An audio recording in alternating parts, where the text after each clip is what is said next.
BAIWEI TW1028, a KO version of the 3356 Shockwave, which is almost exactly at the same scale as the original 3356 Shockwave but slightly bigger, with an entirely different paint job, and improved molded details, improved articulation, and improved accessories. However, the new paint application of this figure is a little too extreme in the purple area, which make him not being accurate to CGI model. Therefore, this new version was created just to make him look less purple and more battle damage, just like how he was in the CGI model. And I was definitely really happy with how this guy turned out, despite the fact that he was still not 100% accurate to how he appears in the movie. We definitely have to give credit to the original 3356 Shockwave that have so many good molded details on it, allowing this KO version to look even better with extra molded details.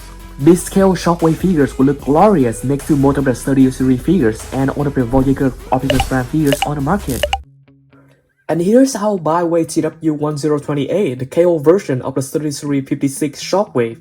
This version, right away, we can notice that it has a totally different head from the 3356 one. So this head is actually bigger, and the details like the mandibles and the horn are actually sharper than the original head. We also have an articulated hands over here with articulated fingers, and then we have this weapons right here instead of just being a rubber blade like the original 3356 has.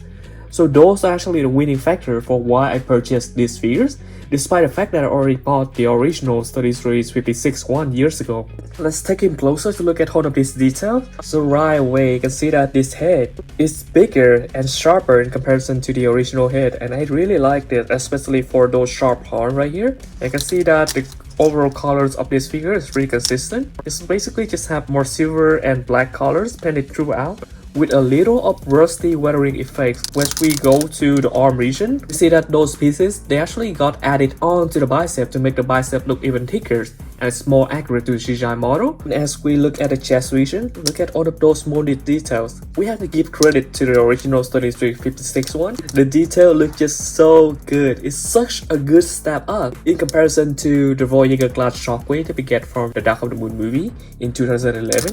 This figure is just so much more accurate than that Dark of the Moon Voyager class figures. Have so much more details that got carried on onto this KO version. Other than the front part of the figures, we also have the backside of the figures, which basically have the same weathering effect and paint color scheme in comparison to the front side, which basically just black, silver, and rusty color painted throughout, and I just use acrylic paint so that it can stick on the plastic surface and last for a long time. Let's go over Shockwave articulation. So firstly on the head can tilt to the right side and to the left side, pretty much rotate 360, and it can tilt up around that far, and it can look down around that far. It's on a bone jaw right there, and then below here is also have a hinge jaw that can also increase the range articulation a little, so it can look upward and to the side as well, which is pretty cool. And as we go to the bicep freefall, over here we have this hinge right here. So the newer part on the bicep actually limit the articulation quite a little, so it can go up around that far. And then over here we have the hinge over there, so it can rotate pretty much 360. Down here we have this elbow joint that's bent at 90 degrees, and below that we have this hinge over here, which allows this hand to hinge down around that far. And then we also have this new wrist swivel, and then when we go to the hand, we see that he have individual finger articulation. So the thumb here is on the bone joint, so it can move however we like. And then we have 3 different fingers over here with our own on bone joint, so all of them can be articulated individually like so. For this arm articulation over here, because it's a gun arm, so it doesn't really have the exact same articulation. We still have that same articulation up here, and then the bicep articulation is still the same. Elbow articulation is still, we have that 90-degree bend over there, but because over here we don't have any hand, we only have a small finger articulation on here on the gun. So unfortunately, as we go to the chest region, we don't have any waist swivel, because this mode was based directly on the 3313 mode, the Revenge of the Fallen Megatron mode, so there's no waist swivel on that mode either. And as we go to the leg region, it can do a full split like that, 180 degree. As we go down here, we have this swivel right here, just under legs.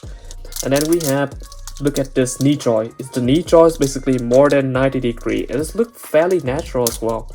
And then over here, to make the knee joints even more natural, we have articulation on this knee guard over here, which can basically just articulate it however we like, whether we move the leg. And as we go down here, we have perfect angle too, as a leader class figure should have. Of course, its leg can also tilt backward like that and tilt forward like this until this part actually reaches the leg. So really good articulation on the legs here. And we have those turbines over here. On the back side of the figures, they can angle up, down, so all three of them can be articulated. Firstly, here's how this KO 33 Shockwave, the BAIWEI TW1028, scaled with the original 3356 Shockwave. Here's how this KO 33 Shockwave scaling with the 3349 Bumblebee.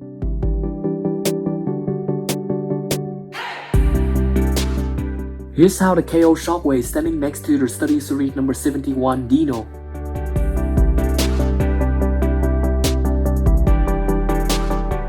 Then we have the KO Shockwave standing next to the study series number 29 Dark of the Moon Sideswipe. Next is this KO Shockwave standing next to the study series number 16 Dark of the Moon Ratchet.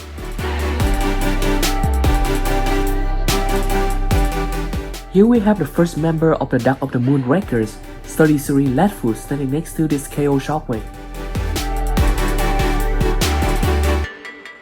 And here is our second Wrecker, the study series Dark of the Moon Topspin.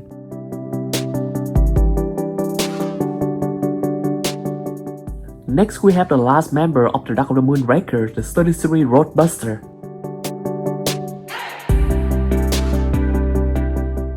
And here is the KO version of the study series number 32 of 44 Optimus Prime, the BAIWEI TW1028 EX Radiant version. And here is how this KO Shockwave standing next to the official study series number 44 Jetwing Optimus Prime. Then we have the first member of the Decepticon, study series Dark of the Moon Soundwave.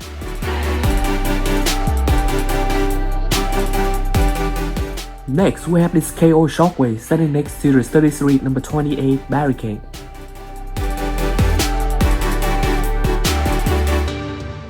Then we have Shockwave standing next to the first member of the Dark of the Moon Red, study series Renegade. And here we have the next member of the study series Dark of the Moon Red, study series Crowbar.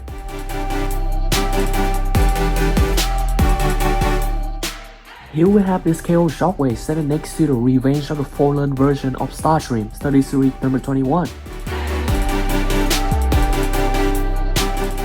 Next, we have this KO Shockwave standing next to the study series number 54 Megatron.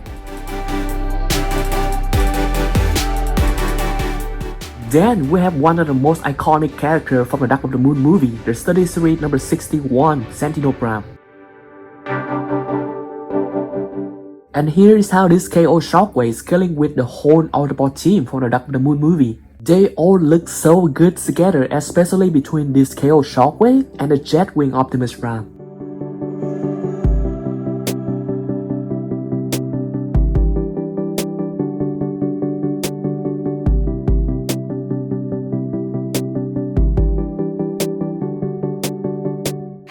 Next, we have this KO study series Shockwave scaling with most of the Dark of the Moon Decepticon team. Probably the strongest Decepticon team out of the 7 live-action movies.